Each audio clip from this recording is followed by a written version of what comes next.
हमारी 6 महीने की बेबी गुग्गू को खांसी हो रखी है, तो उसका कुछ घरेलू उपाय हमारी हाउस हेल्प ने बताया कि बहुत ही काम करता है। तो चलिए देखते हैं।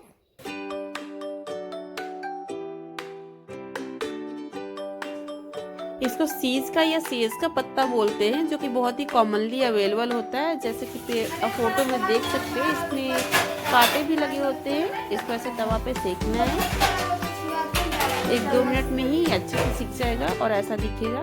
उसको फिर स्क्वीज करके और उसका जूस निकाल लेना है एक चम्मच पे ही, और हल्का गर्म जब हो तो उसको बेबी को दे देना है। करिए गुनुआ करिए गुनुआ करिए गुनुआ करिए करिए करिए करिए पिले पिले पिले गुनु पिले पिले पिले पिले पिले पिले घुट जाओ दिन घुट में जाओ 3 बार दे सकते हैं, एक पत्ते का जूस एक बार।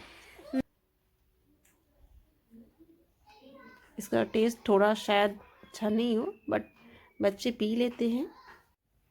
आप अपने बच्चों को खांसी होने पे क्या घरेलू नुस्खे ट्राई करते हैं, कमेंट करके ज़रूर बताएं। Please like, subscribe and share with other moms. Thank you so much for watching.